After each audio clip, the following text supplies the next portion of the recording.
Assalamualaikum warahmatullahi wabarakatuh. Kepada semua warga masyarakat Dukuh Ndopang khususnya, dan pada umumnya pemirsa dimanapun Anda berada, ini adalah penjelasan singkat dari PM Project Manager Bapak Mustaji, juga penjelasan singkat dari konsultan perencana pembangunan Masjid Jami Al-Amin Bapak Montok Supriyadi. Setelah kita mendengarkan keduanya, kami mengajak pemirsa semua untuk mendengarkan tausiah dari beliau Gus Bahak. Dan saya mengingatkan kembali kepada semua pemirsa dimanapun Anda berada, barangkali ada lebih rezeki dan Anda ingin menyalurkan untuk pembangunan Masjid Jami Al-Amin ini, kami persilahkan untuk mentransfer sebagian dana di nomor rekening yang telah kami tempel di bawah ini. Semua amal jariah, semoga Allah yang akan menggantinya. Demikian, wassalamualaikum warahmatullahi wabarakatuh. Assalamualaikum warahmatullahi wabarakatuh.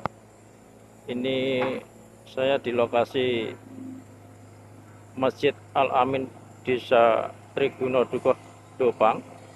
Dan untuk saat hari ini, hari yang ke-7 dari mulai awal pembongkaran hingga penggalian cakar ayam. Dan alhamdulillah hari ini nanti penggalian cakar ayam selesai.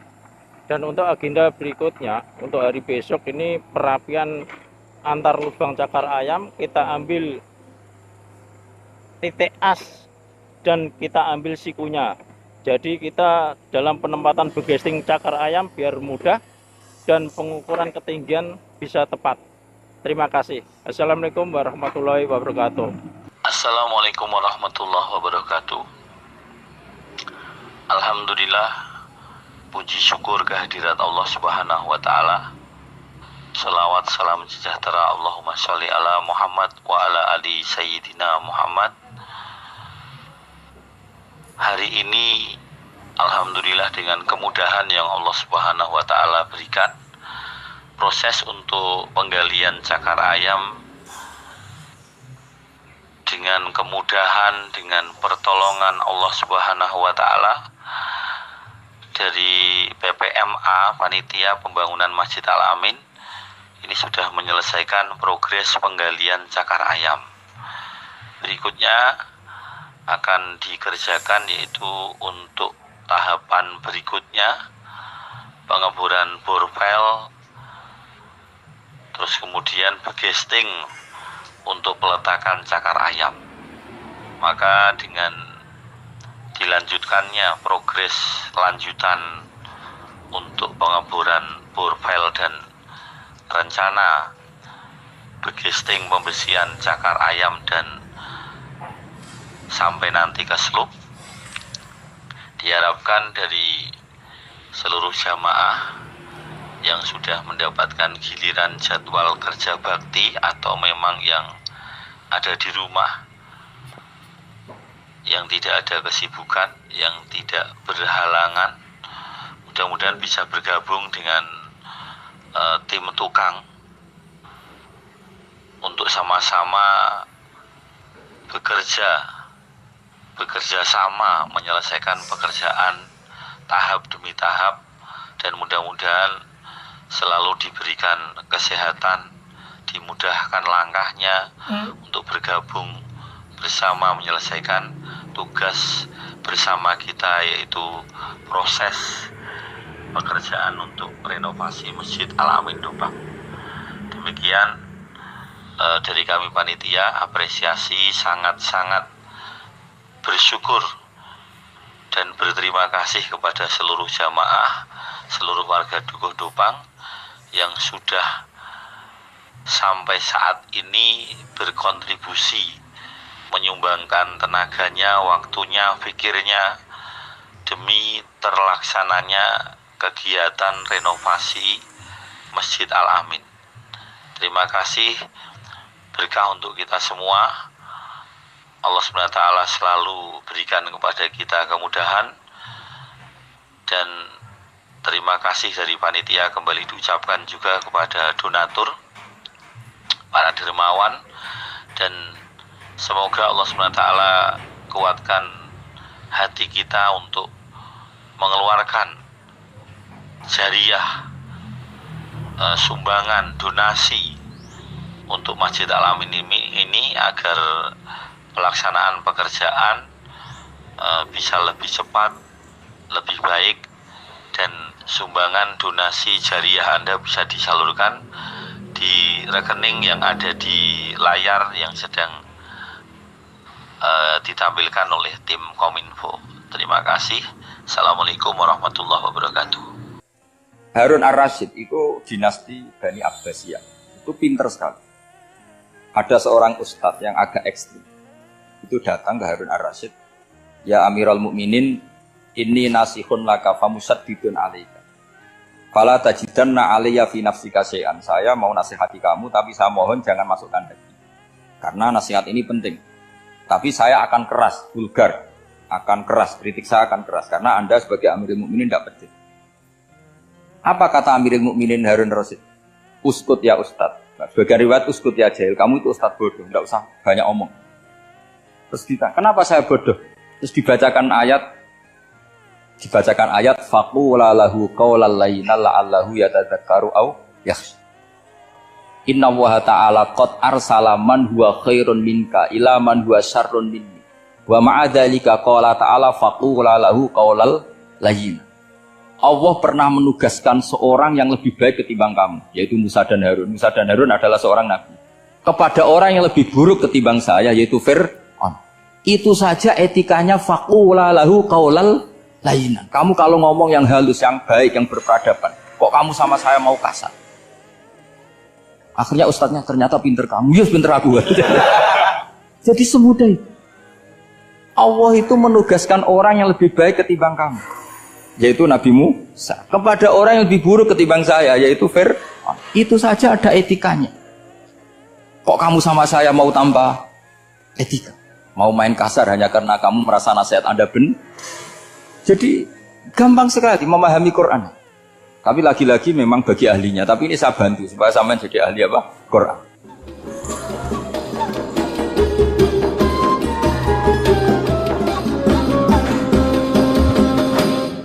Ada sekian problem dalam memahami Quran, terutama kalau lewat terjemah. Problem itu bisa gawat betul, bukan gawat-gawatan tapi gawat betul. Misalnya ada ayat begini dan terjemahnya pasti begini. Fa'ainama tuwallu fasamma wajhullah. Kamu menghadap mana saja, di arah manapun, di sana ada ridhonya. Itu kalau hanya pakai terjemah, tentu menjadikan kita sholat bisa menghadap ke timur, ke barat, ke utara, dan ke apa? Selatan. Saya cerita sedikit tentang asbabun nuzul. Memang tema sekarang tentang asbabun nuzul. Dulu Rasulullah SAW ketika di Mekah itu sholat menghadap Ka'bah. Tapi setelah pindah di Madinah, di mana Madinah itu ada komunitas Yahudi dan Nasrani, Rasulullah itu menghadap ke Baitul Maqdis. Kira-kira 16 bulan, 16 sampai 17 bulan. Semua riwayat itu kisarannya hanya 16 sampai berapa? 17 bulan. Sehingga orang Yahudi itu bilang begini, Muhammad ini baiklah, meskipun dia membawa agama baru, tapi kiblatnya masih ikut kita, masih baik kan. Setelah 16 bulan, Nabi diperintahkan Allah untuk menghadap ke Ka'bah. Fawal liwajhaka syatrul masjidil haram. Maka orang Yahudi itu berontak. Berontaknya adalah kiblat mereka ditinggalkan. Cara berpikir orang Yahudi itu kiblat mereka ditinggal. Sehingga mereka bilang mawallahum an qiblatihim allati kanu 'alaiha. Apa yang menjadikan umat Islam berpaling dari kiblat Baitul Maqdis. Kemudian mereka provokatif betul. Ini perlu diperjelas. Provokatif. Bilang begini, "Inna Muhammadan tahayyara fi din." Muhammad ini bingung dalam beragama sehingga habis ngomong A ngomong B, habis kiblat Ka'bah, kiblat Baitul Maqdis. Sehingga dalam banyak tarikh disebutkan peristiwa kiblat itu terbanyak melahirkan orang murtad, orang yang keluar dari Islam gara-gara provokasi orang Yahudi. Muhammad tahayyara fi din. Muhammad tuh bingung dalam menentukan pilihan apa? Beragama. Kemudian walhasil singkat cerita akhirnya Nabi itu madhep Ka'bah. Apa yang terjadi mukjizat itu adalah bahwa agama ini agama yang mewakili semua agama sebelumnya yang masih orisinil. Yaitu Nabi akhirnya berargumentasi Ka'bah adalah kiblat yang asli, yang lebih tua. Terus mereka tanya, buktinya apa? Dijawab oleh Quran, fihi ayatum bayyinatum maqamu apa? Ibrahim. Ka'bah bukti tertua adalah di situ ada makam Ibrahim. Makam itu jejak kaki. Ya kalau bahasa Indonesia makam itu kuburan. Kalau dalam bahasa Arab makom itu jejak apa? Jejak kaki. Sehingga diketahui oleh sejarah dibuktikan di situ ada jejak kaki siapa? Nabi Ibrahim. Sementara nisbatnya Baitul Maqdis itu adalah kepada Nabi Musa dan Nabi Harun. Yang ini adalah turunan dari Nabi siapa? Ibrahim. Hikmahnya apa? Begini, sebagai bukti bahwa Baitul Maqdis pernah menjadi poros Islam atau poros Tauhid, maka Nabi Muhammad pernah disuruh menghadap ke Baitul Maqdis. Buat inget-ingetan kalau ini pernah menjadi poros apa? Tahu? Tapi tetap tua-tuaan masih tua apa? Nah, kenapa tua Ka'bah tadi? Karena Ibrahim adalah Abul Anbiya, bapak dari para. Dan di situ ada jejak kakinya. Fihi ayatum bayinatum maqam. Bukti itu belum cukup. Dibuktikan lagi bahwa Ismail kecil itu hidupnya di Ka'bah. Kita tahu sa'i bainas Safa wal Marwah adalah karena Siti Hajar sedang mencari apa? Jadi ada bukti sekian, bukti empirik bahwa Ibrahim itu kiblatnya itu Ka'bah, bukan Baitul. Sehingga ada kata-kata fihi ayatum bayinatum maqamu. Nah, tanpa ngerti asbabun nuzul, kamu akan mengartikan fa'ina ma tuwallu fasamma wajhu itu salah. Karena di situ kamu menghadap mana saja, maka di situ ada ridhonya. Maka para ulama memberi catatan, maksudnya begini, kamu menghadap kemana saja, asal itu yang diperintahkan Allah, maka di situ ada ridhonya. Harus seperti itu maknanya, disesuaikan dengan konteks asbabin nuzul. Tanpa seperti itu tidak bisa. Dan masih banyak lagi kepentingan tentang asbabun nuzul. Jadi problem sekarang adalah banyak mufassir yang hanya mengartikan dari terjemah. Itu bahaya sekali. Jika ada orang yang menikah secara mut'ah, itu kan mirip kayak transaksi zina. Mereka berdalil famastamta'tum bihi minhunna fa'atuhunna ujurahun. Perempuan yang sudah kamu nikmati, yang penting kamu bayar. Terjemahnya seperti itu. Karena ujur itu jamaknya ujroh. Itu fatal sekali. Padahal ayat itu begini, settingannya begini, setting siakul kalamnya atau asbabun nuzulnya begini. Ini sekaligus, memang saya sengaja ngaji dengan tema yang berat untuk penghormatan pada yang ngaji. Kalau temanya ringan kan kayak TPG. Begini asbabun nuzulnya begini. Wal muhsanatu minan nisa yang awal juz 5 itu, ya kita santai aja. Yang awal juz 5 itu sebetulnya maktuf, diatafkan pada ayat hurrimat alaikum ummahatukum wa banatukum wa akhwatukum wa ammatukum wa kholatukum wa banatul akhi wa banatul ukhti. Jadi perempuan yang haram dinikah itu ada 7. Yang faktor nasab, yaitu siapa? Ibu, putri, saudara putri, bulik dari bapak, amah itu bulik dari bapak, kholah itu bulik dari ibu, keponakan dari saudara lelaki, keponakan dari saudara perempuan. Ini disebut haram karena nasab gen. Kalau orang Jawa bilang hanya 4 karena ngitungnya bulik baik dari bapak maupun ibu. Kalau orang Jawa bilang kan bulik terus keponakan dihitung 1. Padahal ada keponakan dari saudara lelaki, ada keponakan dari saudara apa? Perempuan. Wa banatul akhi wa banatul ukhti. Terus kedua haram karena rodok. Kita tahu dalam hukum Islam rodok adalah sama dengan nasab. Jadi ibu yang pernah menyusui kamu berarti jadi ibu kamu, dan saudara sepenyusuan berarti menjadi saudara kamu. Ini disebut wa ummahatukum allati arda'nakum wa akhwatukum minar rodok. Terus ketiga haram karena musoharoh, karena besanan. Jadi pagi ini misalnya saya nikah dengan Sri, bilang qabiltu nikaha wa taswijaha bil mar'il madkur. Setelah nikah dengan Sri ini otomatis ibunya dia menjadi mertua, otomatis haram saya apa? Nikah. Ini namanya haram karena musuh. Atau kamu punya anak Zaid pagi ini akad dengan Sri, berarti Sri adalah menantu Anda, otomatis haram bagi Anda. Itu namanya haram karena musuh haram, karena bisanan. Itu yang disebut waroba apa haram-haram itu kan saat terus itu wa ummahatu nisaikum, apa ibu dari istri-istri kamu. Memang ini agak jelimet, tapi memang syaratnya mufassir harus biasa jelimet. Jangan hanya nyari partai ayat-ayat untuk kepentingan partai. Wah itu ngeri. Kacau Quran dipakai kampanye. Terus itu berarti sudah 3 kan? Haram karena nasab, karena rodok, haram karena musuh. Terus yang keempat ini Haram yang bukan karena sebab pada seorang perempuan, tapi karena istri orang. Disebut wal muhsanatu minan nisa. Haram menikahi perempuan yang masih milik orang lain. Nah, orang lain yang menikahi ini, istilahnya Allah adalah lelaki yang menikahi perempuan ini adalah lelaki sing muhsinina ghairu musafihin, secara nikah yang sah. Nah, nikah yang sah itu begini dalam hukum fikih Islam. Saya nikah dengan Sri, kalau hanya akad itu saya wajib bayar mahar hanya separuh. Jadi kalau saya janji bayar 1 miliar, berarti wajib bayar berapa? 500 juta. Kalau janjinya 100 juta hanya bayar 50 juta. Itu yang wajib bil akdi. Nanti wajib sepenuhnya nunggu bil jima. Kalau sudah hubungan intim baru wajib 100%. Jadi kalau ada di Jawa nikah dengan seperangkat alat sholat itu yang atasannya tok itu wajib karena akad. Nanti bawahnya nunggu setelah hubungan apa? Intim. Nah, ini hukum Quran, bukan hukum saya. Makanya kan wa in talaqtumuhunna min qabli an tamassuhunna, saat terus fanis huma faradtum. Hanya wajib bayar setengah. Nah, perempuan yang sudah diajak hubungan intim itu kata Allah fa'atuhunna ujurahun, maka wajib kamu bayar pen. Jadi ayat itu tentang perempuan yang sudah dinikah, kita harus bayar berapa? Harus bayar penuh. Ini penting saya utarakan. Nah, problem kita sebagai orang Indonesia ini juga problem Pak On, problem semua kiai. Mahar di Indonesia itu nggak bisa dibahas di Quran karena keterlaluan, kecilnya itu keterlaluan. Saya ini kan kiai, sering ngakatkan tuh sampai bosan, seperangkat alat sholat itu ngawur sekali. Ini mbak harus nggak mau gitu. Saya provokasi minimal itu ya berapa? 100 juta berapa? Pantasnya berapa? Pantasnya berapa? 10 gram itu berapa nilainya? Kan 1 gram 500.000, baru 5. Ya sudah mendingan itu 10 gram. Quran itu bayangannya gini, sambil latihan, yang hafal-hafal biar latihan. Jangan dapat beasiswa karena hafal tapi nggak jelas juntrungannya. Quran itu bayangannya gini, ini nggak mungkin Quran ini bisa dibaca di Jawa. Wa in aradtum istibdala zawjin makana zawji wa ataitum ihdahunna qintaran fala ta'khudhu minhu syai'a. Jika kamu nikah sama seorang perempuan, kemudian kamu cerai, maka mahar yang sudah kamu berikan jangan ambil lagi. Karena mahar di Arab itu mahal, 100 juta, kadang mobil Alphard, kadang GMC. Sehingga setelah menceraikan tuh kebayang menarik. Kok enak, dulu saya memberikan itu kan karena dapat servisnya, sekarang sudah saya cerai, saya tarik. Kalau mahar di Indonesia kan seperangkat alat sholat.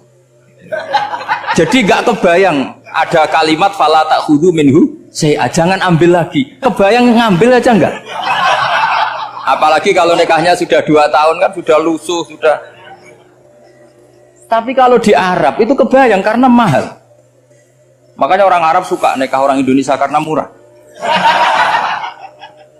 Jadi bahasa kintoron tuh harta yang enggak ternilai. Wa ataitum ihdahunna kintoron. Yang enggak ternilai, mahal betul. Itu pernah saya hitung, ada yang mahar itu 400 juta, ya sekira segitu. Nah, makanya setelah dicerai, Allah memperingatkan setelah kamu kasihkan, ya jangan minta lagi. Kenapa kepikiran minta? Karena jumlahnya besar. Kalau di Indonesia kepikiran nggak minta, ya? Nggak kepikiran, saking kecilnya. Seperangkat alat sholat, kadang 1 juta. 1 juta itu setelah hubungan intim, sebelumnya yang wajib hanya 500. Itu kan nggak kebayang. Makanya susah ngartikan Quran di Indonesia, kadang susah, karena kadang terlalu. Itu pernah Sayyidina Umar radhiyallahu anhu pernah bilang begini, wahai para perempuan, mahar itu jangan mahal-mahal, kasihan para lelaki. Itu ada perempuan alimah, ya orangnya alim betul. Itu usul langsung gini, ya Amirul Mukminin, laisa dzalika laka ya Amirul Mukminin. Waqad qala ta'ala wa atiitum ihdahunna qintaran. Kamu hanya seorang Amirul Mukminin, tidak berhak bikin aturan pembatasan mahar. Allah saja tidak batasi, kenapa kamu batasi? Sehingga dulu yang namanya nikahnya Sulaiman Agung atau Jamaluddin siapa Ratu Agung, kalau hadiah ya sampai tas mahal itu kan dari bahasa Arab mumtaz mahal, mumtaz itu istimewa, mahal itu tempat. Dia punya istri yang sangat dicintai, dikasih hadiah mumtaz mahal. Terus ilat Jawa jadi apa? Tas mahal. Itu sama Mujid Ulil Albab kalah. Itu kalau cerai kan kepikiran minta lagi, dikasihkan yang baru. Tapi kalau di Indonesia tidak mungkin karena apa tadi? Seperangkat alat sholat. Begitu nyari yang murah lagi. Yang bagus kitanya, bungkusnya yang bagus.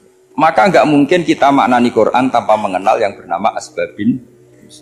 Karena makna ayat itu bisa kacau kalau kita tidak tahu asbabin. Yaitu kayak tadi makna fa'ina ma tuwallu fatamma wajhu. Itu maknanya kan kamu menghadap mana saja, boleh saja di sana ada ridhonya Allah. Berarti kan bisa ke timur, ke selatan, ke utara, ke barat. Itu bahaya betul. Sehingga kata ulama harus mengkaji asbabin supaya porsi ayat ini sampai semana jauhnya itu kita tahu.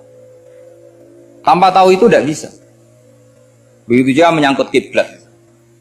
Sekarang saya tanya, kemarin kan ramai dulu di Kemenak, kiblat semuanya diukur dengan GPS, terus beberapa masjid dikomentari salah, karena diukur pakai apa? GPS. Kalau dalam bahasa falak disebut yaumarostil kiblat. Memang bisa diilmoni. Tapi pertanyaannya begini, dari awal Allah ngendikan fawal liwajaka syatral masjidil haram. Kamu yang penting sholat itu menghadap masjid. Masjid itu ya bangunan. Sehingga kata Ibnu Abbas yang diriwayatkan banyak ulama mengatakan Al-Ka'bah kiblatun li ahlil masjid wal masjid kiblatun li ahlil haram wal haram kiblatun li ahlil masyriq wal maghrib. Jadi kalau orang di dalam masjid kiblatnya harus Ka'bah. Di luar masjid kiblatnya asal bangunan Masjid Haram.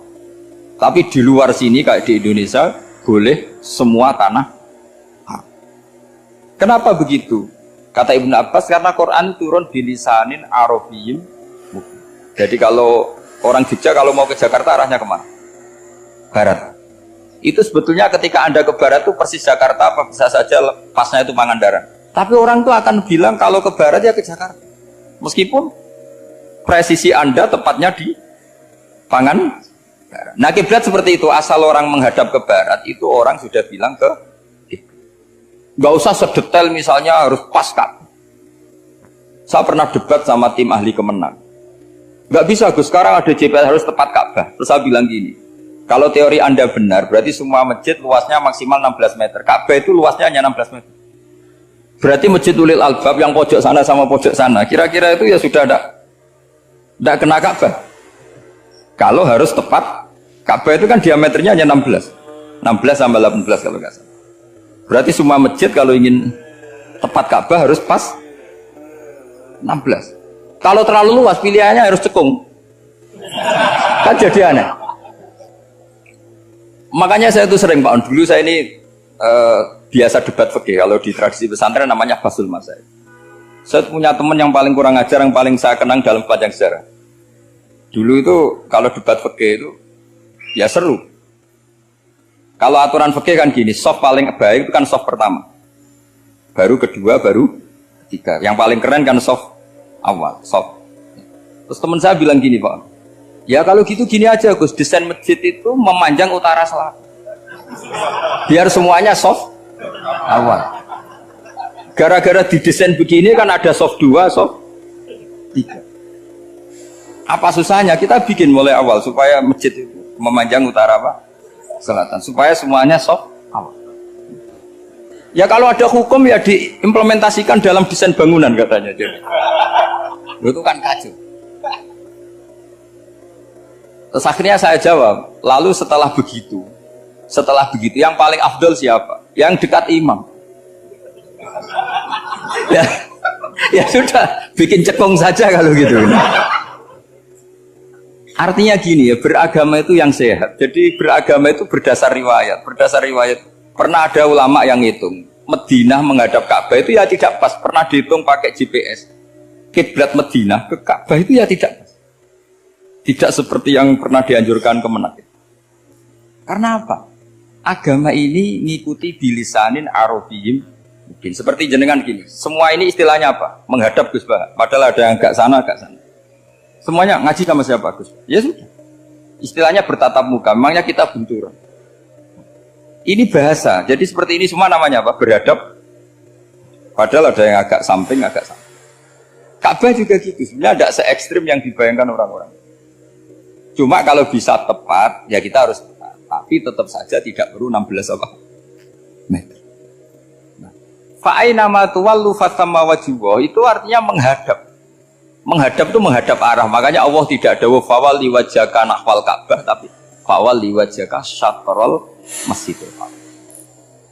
Jadi ini penting saya utarakan supaya kita familiar dengan istilah-istilah Quran. Istilah Quran itu gampang. Nah, kalau kita kaji itu gampang. Problem kita tidak pernah mengkaji. Jadi semuanya asing. Kalau kita mengkaji itu gampang sekali.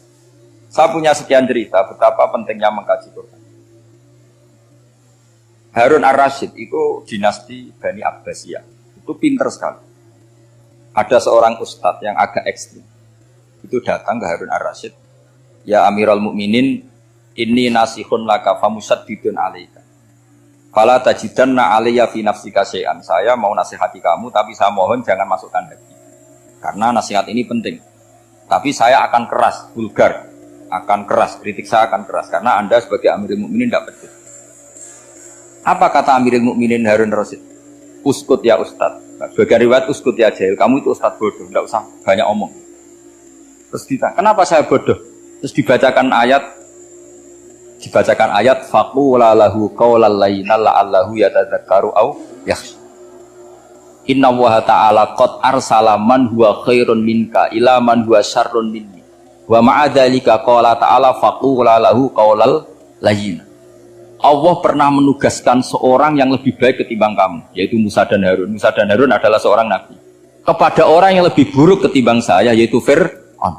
Itu saja etikanya faqula lahu qaulal layyina. Kamu kalau ngomong yang halus, yang baik, yang berperadaban, kok kamu sama saya mau kasar? Akhirnya ustadznya ternyata pinter kamu, yes pinter aku. Jadi semudah itu. Allah itu menugaskan orang yang lebih baik ketimbang kamu, yaitu Nabi Musa, kepada orang yang lebih buruk ketimbang saya, yaitu Fir'aun. Itu saja ada etikanya. Kok kamu sama saya mau tambah etika? Mau main kasar hanya karena kamu merasa nasihat Anda benar? Jadi gampang sekali memahami Quran. Tapi lagi-lagi memang bagi ahlinya. Tapi ini saya bantu supaya sampean jadi ahli apa? Quran. Meskipun ngajinya sebulan sekali. Sudah sebulan sekali tidak punya kitabnya. Sudah. Jadi ulama dulu kalau belajar Quran itu gampang. Saya berkali-kali cerita. Yang kitab saya baca di rektorat namanya Syajaratul Ma'arif. Itu kalau cerita bikin judul itu enak sekali. Babuna fil ibad bikullil bilad. Bab seseorang di mana saja hidupnya harus bermanfaat. Terus dalilnya itu hanya mengutip makalahnya Nabi Isa, wa ja'alani mubarakan ainama. Ciri utama seorang nabi apa? Saya di mana-mana adanya berkahi orang lain. Jadi berkah bagi orang lain. Maksudnya tidak jadi problem bagi orang lain. Artinya kamu hidup entah di Jogja seperti Pak Ono orang Jember, saya orang Rembang. Hidup di Jogja manfaat, di Jember ya manfaat, di mana-mana. Saya pernah di Korea seminggu ya manfaat. Saudara kita TKI yang di Korea manfaat, di sana bikin masjid, bikin apa. Karena ngendikane Allah menceritakan Nabi Isa siapa? Wa ja'alani mubarakan ainama kuntu. Saya adalah orang yang di mana-mana berkah. Artinya manusia eksistensinya harus seperti itu, hidup di mana saja. Gampang sekali mah. Pernah Imam Syafi'i ditanya, kalau kamu nggak kehilangan air atau nggak ada air di satu daerah, cari-cari dulu sampai nggak ketemu. Setelah nggak ketemu air, baru kamu boleh tayam. Imam Syafi'i ditanya, apa dalilnya harus mencari dulu? Kalau nggak ada air ya langsung tayamum saja. Kenapa harus nyari-nyari dulu? Jawabnya Imam Syafi'i itu gampang sekali. Qala ta'ala falam tajidu ma'an. Kemudian kamu tidak menemukan air. Di mana-mana tidak menemukan setelah mencari. Kalau belum mencari namanya tidak tahu. Kan ayatnya kan falam tajidu ma'an. Kemudian kamu tidak menemukan air. Tidak menemukan tuh nyari dulu apa langsung ambil sikap? Nyari dulu baru kesimpulannya tidak ketemu. Kalau belum pernah nyari namanya tidak tahu. Segampang itu lama dulu memahami Quran karena konstruksinya utuh. Yaitu mereka tahu betul bahwa Quran itu bilisanin Arabiyim. Ketika Futuhat Syam, Syam dulu itu dikuasai tentara Romawi. Era Sayyidina Umar Futuhat. Yerusalem dikuasai tentara Islam. Itu awal Sayyidina siapa? Umar radhiyallahu anhu. Ketika Futuhat mau ada pesta besar-besaran. Tapi Umar menolak. Ketika menolak, kenapa Anda menolak? Beliau hanya membaca ayat Inna Allaha ta'ala ayyara qauman faqala adhabtum thayyibatikum fi hayatikumud dunya. Allah itu mengkritik satu komunitas kaum yang zaman di dunia menghabiskan semua kenikmatan. Maka kita tidak perlu syukuran besar-besaran. Jangan-jangan jatah kita di akhirat kita habiskan di dunia. Adhabtum thayyibatikum fi hayatikumud. Semudah itu.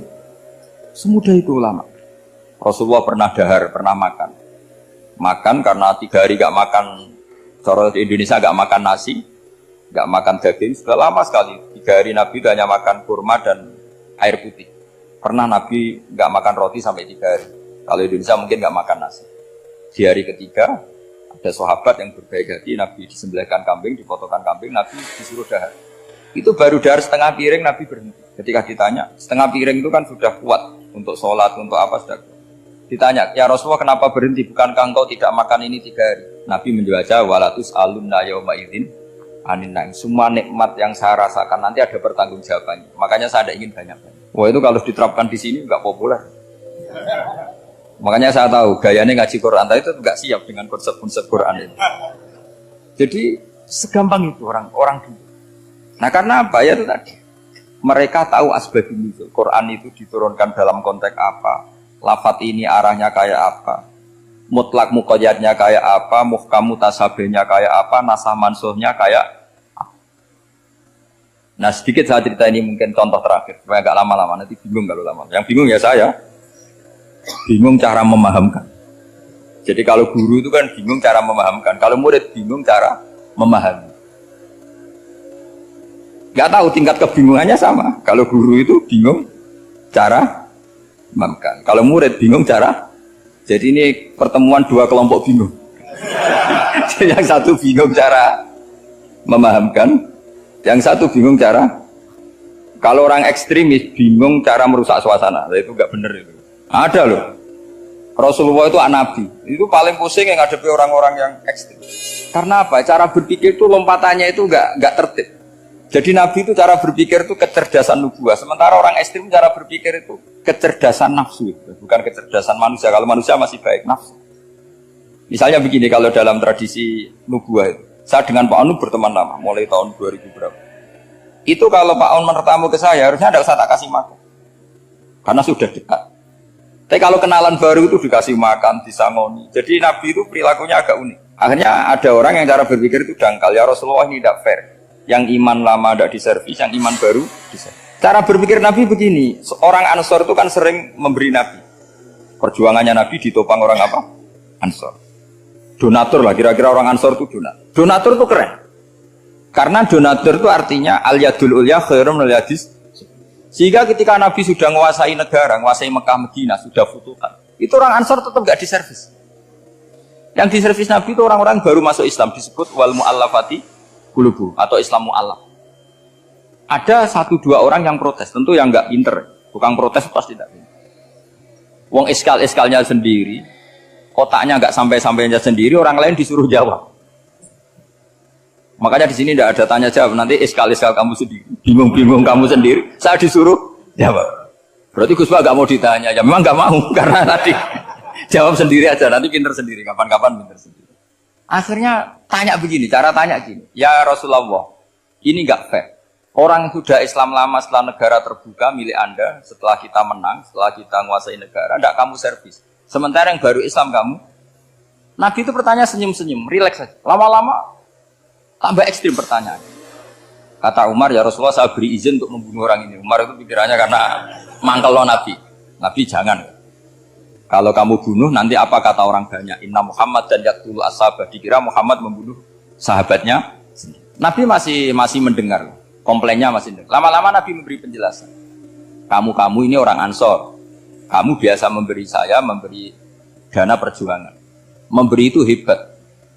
Saya tidak ingin menurunkan grade Anda. Grade sebagai pemberi, berarti kelasnya elit. Sekarang menjadi penerima. Itu tidak bagus. Itu betapa Rasul ini namanya kecerdasan nubuah. Kalau orang biasa memberi, biar memberi saja. Supaya dia tetap heroik, tetap patriotik, tetap keren. Karena mentalnya Jangan sampai dari mental memberi, kemudian mentalnya peminta. Jadi kalau Pak On jadi tim suksesnya Pak Jokowi itu ya tidak minta-minta. Kalau dulu kampanye ya kampanye saja. Biar memberi terus nggak pernah minta. Meskipun akhirnya ya gelong. Tapi Nabi dulu tidak gitu. Jadi orang Ansor itu nggak pernah diservis. Padahal jasanya kayak gitu. Supaya kelasnya tetap kelas elit, yaitu pemberi, penanggung jawab. Nabi nggak ingin orang Ansor turun grade menjadi orang-orang yang cerdas nubuah menerima konsep Nabi itu. Lo tanya sama Pak On, saya dadani terjemahan UI itu puluhan tahun sama Pak. Itu beliau ke kontrakan saya ke rumah beliau. Tidak pernah berharap Pak. Saya sangat terbuka. Bukan apa-apa ya, kalau ingin memberi saja. Kontribusi saya pada Al-Quran. Saya tidak kepikiran mendapat. supaya heroik. Tapi orang-orang yang cerdas tadi, cerdas amatir tadi, ini nggak fair. Wong yang memberi lama kok dapat servis sedih. Nah, sekarang itu problem zaman akhir sudah mulai seperti itu. Nah, orang ini namanya Dzul Khuwaisirah. Ini yang nanti punya anak turun Khawarij. Khawarij itu orang yang ibadahnya hebat, tapi cara berpikir tentang nubuah salah. Orang lagi Khawarij itu orang yang ibadahnya hebat, tapi cara berpikir nubuah salah. Nubuah itu unik. Nubuah itu cara berpikir tadi. Apa ya? Melihat sesuatu yang benar biar benar terus. Yaitu tadi, mental memberi itu ya biar memberi terus, tidak usah di-share. Maka ketika Abu Bakar jadi Khalifatul Rasulullah, itu ada sistem kepegawaian. Itu gajinya Umar yang sudah Islam lama, gajinya Abu Bakar yang sudah Islam lama. Itu sama Abu Sufyan sama, padahal Islamnya Abu Sufyan baru setelah di Mekah, kira-kira baru setahun. Terus diprotes sama orang-orang, ini Islam lama kok gajinya sama Islam yang baru setahun kok sama. Kata Abu Bakar, fadailuhum indallah, mereka punya kelebihan Islam lama itu indallah, nanti balasannya biar surga. Kalau di dunia sesuai profesinya. Artinya profesi kalau penjaga kantor ya berapa, kalau dosen berapa, pokoknya ya sudah. Dan itu diterima oleh sahabat, semuanya nerima konsep itu. Era Umar agak dibalik. Abu Sufyan kira-kira gajinya 1 juta, yang lainnya yang menangi Nabi mulai awal gajinya 10 juta. Ditanya, ya Umar, kenapa ini jadi rubah seperti kebijakan Abu Bakar, tidak seperti Abu Bakar? Jawabnya Umar lucu. Fawwah la usawwi baina man qatala Rasulullah wa baina man qatala ma'a Rasulillah. Demi Allah saya tidak akan pernah menyamakan orang yang dulu merangi Rasulullah yaitu Abu Sufyan dengan orang sing selawase dari Rasulullah yaitu Sayyidina Ali dan sebagainya. Ini penting. Artinya ketika gajinya orang saya seperti Ali radhiyallahu anhu itu tinggi itu bukan karena lamanya Islam, tapi karena lamanya iman. Jadi mulai dulu ijtihad itu ada dan dulu dia biasa saja. Karena tadi ada kecerdasan nubuah. Saya ulang lagi, ada kecerdasan apa? Sekarang itu kecerdasan tomak atau kecerdasan nafsu. Itu kalau sampai ngaji kitab tasawuf, itu bab bakhil itu tidak ada. Menurut kitab tasawuf, medit itu tidak ada, kikir itu tidak ada. Yang ada itu tomak. Tomak itu berharap dikasih orang lain. Sampai pernah nggak bilang kalau artis-artis di Jakarta kikir? Tidak pernah kan? Karena kamu tidak pernah ingin diberi. Tapi kalau kamu punya pacar karena kenal tidak pernah ditraktir, oh pacar saya kikir. Karena kamu ingin diberi. Pernah nggak kamu hukumi orang lain kikir yang nggak kenal? Padahal tidak pernah memberi kamu. Apa kak? Karena kamu tidak pernah ini. Coba sekarang kamu saya tanya, ini latihan cerdas. Definisi kikir itu apa tuh Pak? Nggak pernah memberi kamu kan? Artis-artis Jakarta, tokoh-tokoh nasional pernah nggak memberi kamu? Enggak kan? Tapi enggak pernah kamu vonis kikir karena kamu enggak pernah tomak. Tapi pacar kamu kok amin ditraktir terus, atau istri kamu atau mertua kamu kok enggak ngasih warisan, kamu bilang kikir enggak? Sebabnya kikir betul apa karena kamu tomak berharap? Tomak. Maka di kitab tasawuf itu enggak ada bab kikir, yang ada bab tomak. Karena asal usul menvonis orang kikir itu karena tamak. Maka jangan banyak kenal orang, nanti banyak hukum kamu kan. Sombong juga gitu, di tasawuf itu gak ada bab sombong. Karena orang hukumi orang lain sombong itu karena kamu ingin dihormati. Ada orang gak kenal, terus lewat saja gak tanya kamu bilang sombong enggak kan? Tapi kalau kenal, oh sombong betul, kenal gak tanya kan gitu.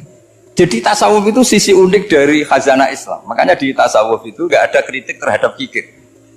Ya tentu kikir itu buruk, pasti ya kikir itu buruk. Tapi gak perlu dikritik. Jangan-jangan yang salah kamu. Terus ingin kenal Pak Jokowi ingin jadi menterinya, nanti kenal rektor ingin jadi pegawainya. Ketika gak diturutin bilang Pak Rektor kikir. Tapi orang lain ya kak pernah berharap, mungkin gak menvonis Pak Rektor atau Pak On ini kikir, enggak kan?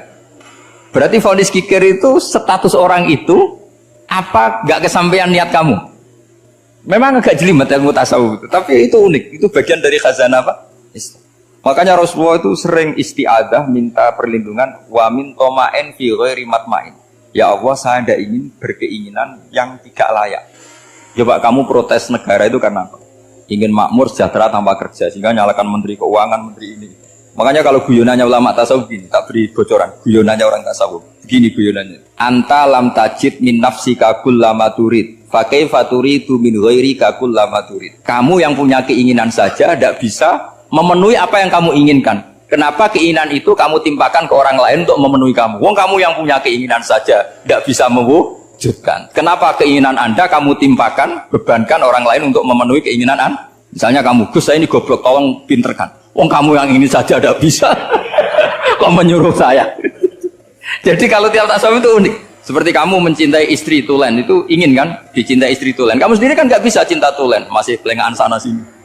Kamu pacaran, ingin pacar kamu setia. Ternyata kamu bikin sekian alternatif. Kalau putus ini punya ini, putus ini. Tapi kamu ingin ini setia kan nggak fair. Makanya guyonnya orang tasawuf itu anta lam tajid min nafsika kullama turid fa kaifa turidu min ghairika kullama turid. Gampang tuh apalane pokoknya ratrit gitu aja gampang. Jadi kamu yang punya keinginan saja tidak bisa memenuhi. Kok orang lain disuruh memenuhi? Sehingga orang tasawuf itu malu betul. Misalnya saya kok ingin Pak On takdim sama saya itu kurang pegawai. Kalau saya ingin ditakdimi saya menakdimi diri saya sendiri. Makanya berbahagialah orang yang ngilu terus saya ganteng sendiri ya Allah. Saya kaya sendiri. Menunggu orang lain bilang kamu kaya itu repot. Menunggu orang lain bilang kamu hebat itu ya sudah bilang aja ya Allah saya hebat, ya Allah saya ganteng, ya Allah saya cantik. Daripada menunggu orang lain bilang apa? Cantik. Jadi ilmu tasawuf itu unik. Jadi kalau fikih itu yang dikritik itu kikir. Kalau tasawuf enggak toma. Karena orang yang kamu vonis kikir itu jangan-jangan tidak kikir tapi mementingkan yang lebih penting. Misalnya ada teman yang tidak pernah naktir kamu, ternyata punya ibu sakit, uangnya dianggarkan untuk ibunya yang sakit, atau anaknya sekolah, atau keluarganya masih butuh dia, sehingga sama teman dia kikir. Hakikatnya kikir apa mementingkan yang penting? Tapi kamu karena nggak pernah ditakdir menvonis kikir. Nah, ini pelajaran. Jadi makanya yang dianteni ilmu tasawuf itu tamak. Jadi kalau dalam bahasa Indonesia bukan kikir. Karena vonis kikir itu akan disematkan orang yang tidak kesampaian hajatnya. Pokoknya bapak saya itu, keluarga kiai itu ajarannya. Yang penting jangan berharap dari orang lain. Ini Pak On saksinya, saya dulu benahin terjemah itu nggak pernah ini diperlakukan seperti ini. Yang ngaji aja. Karena pikirannya keluarga kiai itu sederhana.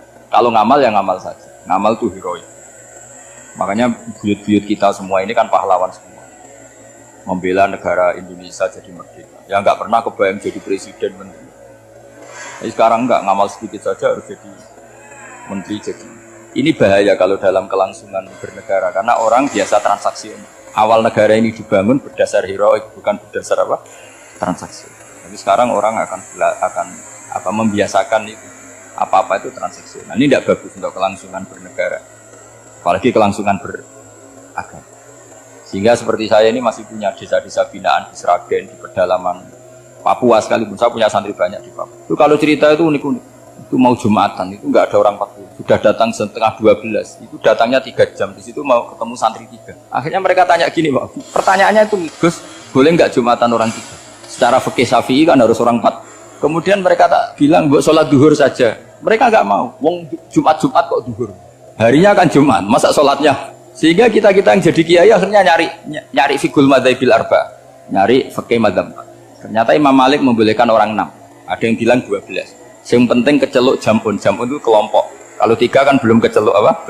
Belum disebut apa? Ini penting saya utarakan supaya kita berjuang itu bukan karena selfish seperti ini. Tapi yang namanya dakwah itu menjadikan orang tidak tahu menjadi tahu. Termasuk kepada desa-desa tertinggi. Sama. Yang namanya menteri itu pembantu presiden untuk memenuhi kebutuhan rakyat banyak. Sekarang misalnya menteri pertaniannya itu hebat, cerdas, tapi petani nggak mau nandur padi mau apa? Coba yang membantu ketahanan pangan itu para petani mau nanam padi apa karena menteri pertanian? Karena petani mau nanam. Ya sudah GR saja, kita pembantu presiden semua. Karena ikut menyumbangkan ketahanan pangan. Tapi kamu kan nggak digaji, kita keren, ngamal tambah harap gaji. Ini penting supaya Anda itu nggak hati kecil gitu. Ikut menyumbang negara tanpa ingin dapat gaji. Keren nggak? Nah itu nubuah. Apa? Nubuah. Orang Ansor itu seperti itu. Sehingga ketika Rasulullah wafat dan ada kompetisi kepemimpinan, itu orang Ansor gak ikut. Sudah kita makmum saja, silahkan dibagi di. Saking baiknya orang Ansor. Nah, makanya saya ulang lagi ya. Kecerdasan nubuah ini yang gak difahami orang Khawarij. Orang Khawarij cara berpikir yang kerja banyak harus dapat. Sementara kecerdasan nubuah enggak. Yang biasa memberi terus memberi saja biar derajatnya tetap al-yadul ulya. Bismillahirrahmanirrahim. Ini saya baca supaya dapat berkahnya ulama-ulama dulu karena ini dikarang oleh ulama yang dipakai rujukan seluruh dunia. Begini, qala Ibnu Taimiyah ma'rifatu sababin nuzuli yu'inu ala fahmil ayat. Jadi mengenali asbabun nuzul itu membantu memahami secara benar ayat itu. Karena tadi kalau ayat itu dipotong itu maknanya bisa kacau kayak tadi famastam ta'tum bihi minhunna fa'atuhunna ujurun. Kalau diterjemah itu kan mendukung kawin mut'ah. Kalau terjemahnya saja perempuan siapa saja yang pernah kamu nikmati, yang penting kamu bayar. Itu kan aliran sesat dan menyesatkan.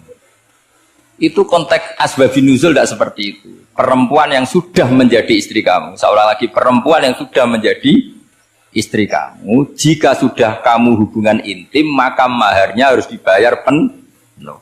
Tapi kalau belum hubungan intim, maharnya hanya wajib separuh. Fanis suma farotum illa ayakuna au ya'fu alladhi biyadihi uqdatun nikah.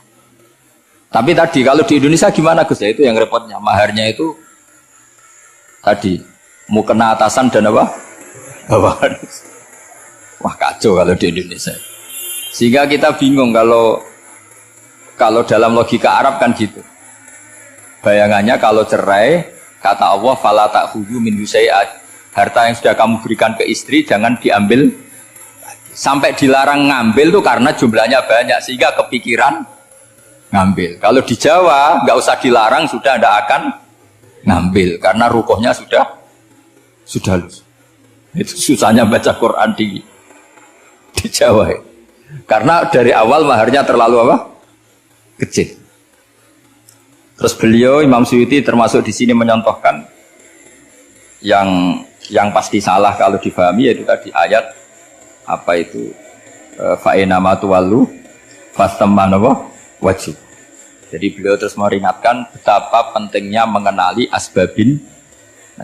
Karena asbabun nuzul itu gampang. Saya ulang lagi, asbabun nuzul itu gampang. Gampangnya begini ya, kan ada satu peristiwa. Misalnya begini, Rasulullah itu kan mengkritik penuhanan Lata dan Uzza, berhala-berhala itu dituhankan, dikritik sama Rasulullah. Kemudian mereka begini, karena mereka biasa personifikasi Tuhan. Muhammad, kalau Tuhan itu tidak Lata Uzza dan itu terbuat dari batu, lalu Tuhan Anda itu dari apa? Amin fiddotin audabin, lalu Tuhan Anda ini dari emas apa dari perak? Karena mereka nggak bisa membayangkan Tuhan tanpa dipersonifikasi. Terus Allah menurunkan qul huwallahu ahad, Allahus somad, lam yalid wa lam yulad wa lam yakul lahu kufuwan. Karena otaknya mereka sudah begitu, yang namanya Tuhan itu harus dipersonifikasi. Makanya saya kemarin di Korea seminggu, cerita yang paling unik gini Pak On, ada bos Islam, ada bosnya TKI yang baik. Mereka mengizinkan pekerjanya sholat. Bareng sholat tuh diingeti ke atas ke bawah, kok nggak ada arcanya. Sehingga setelah sholat dibilang, apa saya berikan berhala sekalipun? Karena nggak kebayang ada orang sholat kok tanpa berhala, tanpa Tuhan. Yang kamu sembah itu mana? Kok gak ada? Apa tak belikan? Jadi unik. Nah teman saya yang satu unik lagi. Dia termasuk pegawai Garuda. Yang derekno saya ke Korea itu orang pegawai Garuda. Dia karena orang kaya biasa ke Eropa kemana-mana. Singkat cerita dia sholat di mall. Karena nganggep Korea itu sudah negara maju kayak Eropa. Setelah sholat di mall pas asar itu, security-nya nelpon polisi. Pak polisi di sini ada ritual teroris. Jadi kalau menamakan sholat itu ritual. Jadi artinya apa? Ritual-ritual yang kita lakukan itu macam-macam cara pandang. Orang ateis itu kan Cina kan, Korea itu kan ya Cina lah, Korea, Jepang, RRC itu kan sipit. Itu ya yang namanya ibadah sembahyang harus ada patungnya atau ada arcanya atau ada benda-benda. Orang Islam kan nggak ada sama.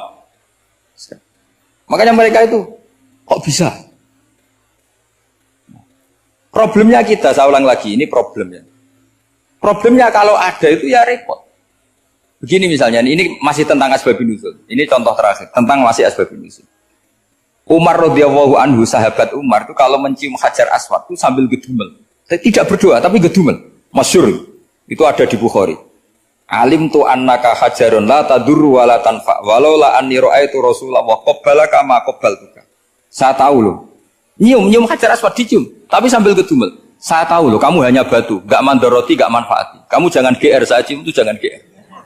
Kalau saja saya tidak melihat Rasulullah mencium kamu, maka saya ada sudi nyium kamu. Dah gitu aja. Terus itu tiap nyium Hajar itu tidak doa. Kalau kamu kan nggak minta kaya, minta macam-macam. Kalau Umar malah gitu. Nah, kenapa demikian? Itu ada asbabun nuzulnya. Umar itu saksi sejarah. Ketika Rasulullah Fathi Mekah, Nabi kan tawaf terus mencium Hajar. Itu di belakang masih banyak orang kafir. Kebetulan Umar masih di sana. Sudah Islam Umar, tapi dia di belakang. Dengar orang-orang kafir, Muhammad itu tua aneh. Katanya melarang nyembah batu. Ternyata dia nyembah batu. Jadi Nabi nyium Hajar Aswad itu dikira nyembah.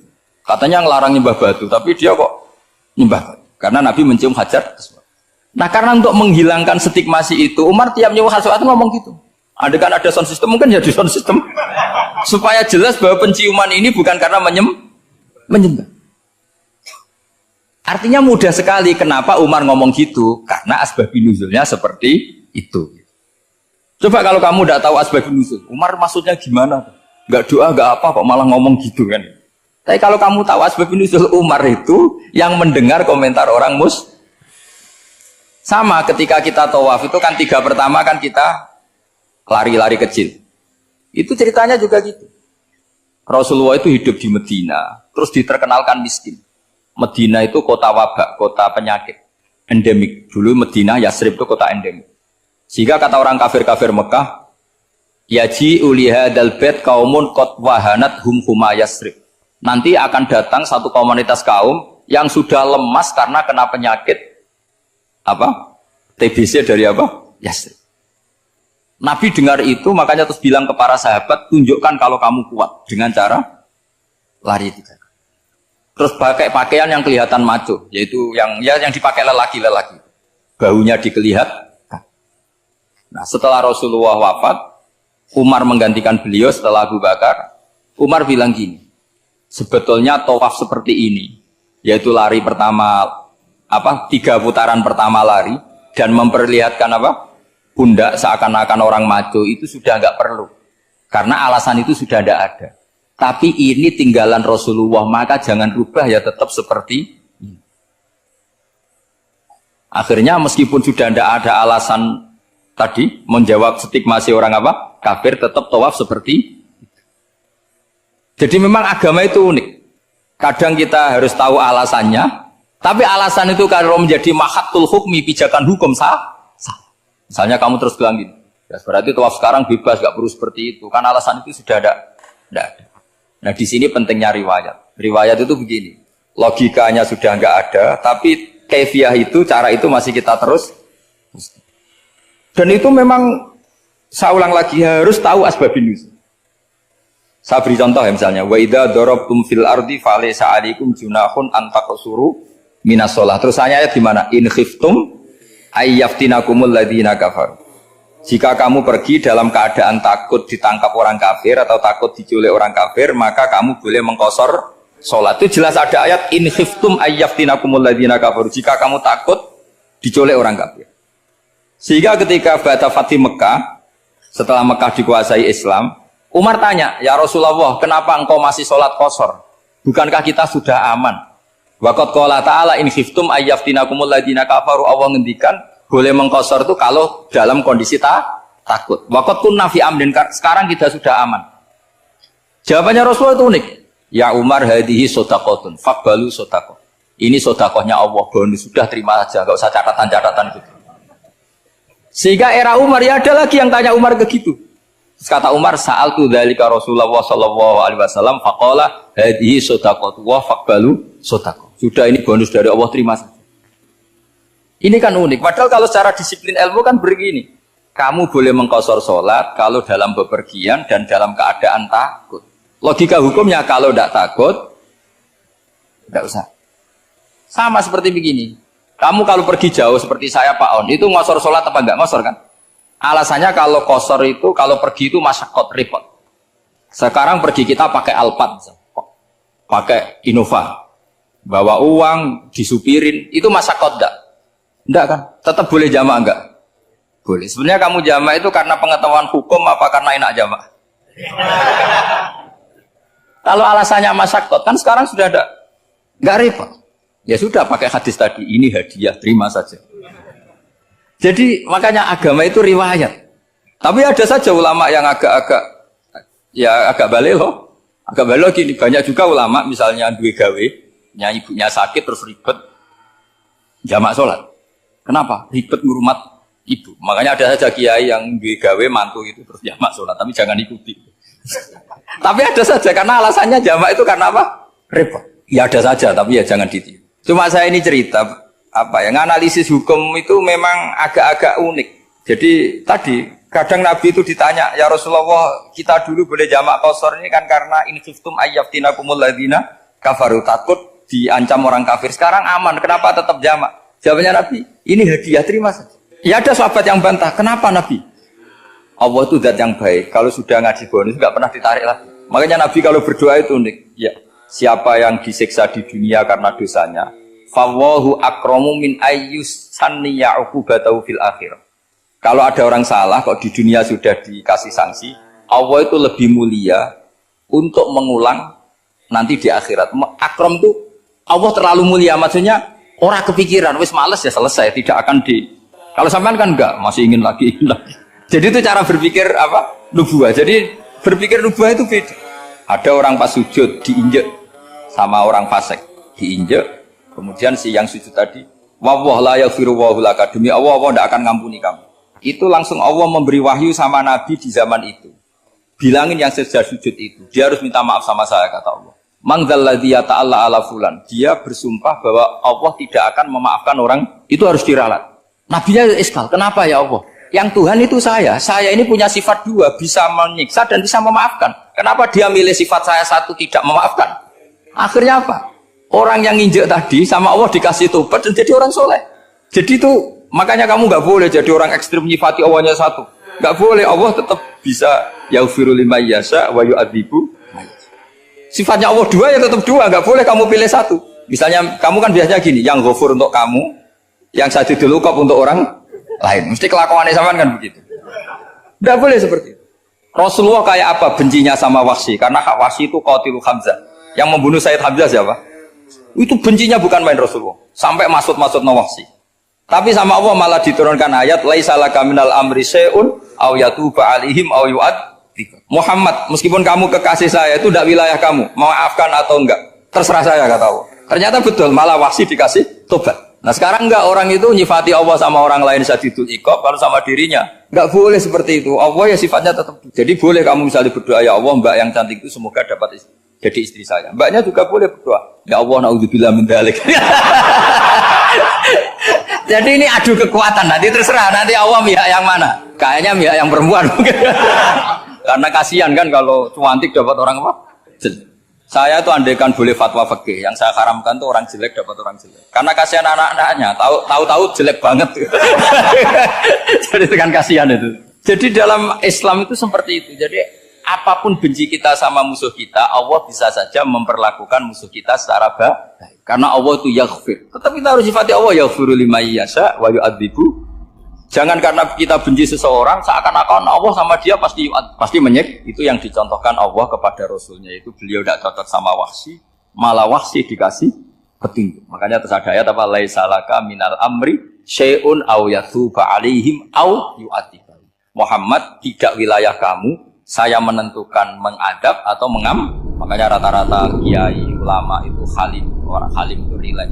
Lainal janib, tidak gampang menvonis orang lain. Biar Allah tetap dengan sifatnya yaf'alu ma yasha, bahwa Allah bisa melakukan apa saja. Soal kamu benci sama seorang, benci saja atas nama kamu, jangan nyatut-nyatut Allah. Misalnya kamu cinta seseorang, wah ini yang calon presiden ini harus jadi presiden. Ternyata Allah menghendaki jadi menteri, mau apa? Ya Allah yaf'alu ma yasha, mau apa coba? Yang kiai atau Pak On, BPAI, patutnya kan menteri agama itu Pak On. Tapi kalau Pak yang takdir gitu mau apa ya sudah, Allah yaf'alu, santai. Itu rileksnya ahlul ilmi, ya sudah santai saja. Ini negaranya Allah, ini kerajaan Allah, ini buminya Allah, ya Allah biarin yaf'alu. Mas, jadi Tuhan Allah kamu yang repot. Jadi Tuhan itu Allah kamu yang repot. Ya Allah biar tetap yaf'alu mayasa. Allah boleh yaghfiri mayasa, udah tibu mayasa. Assalamualaikum warahmatullahi wabarakatuh.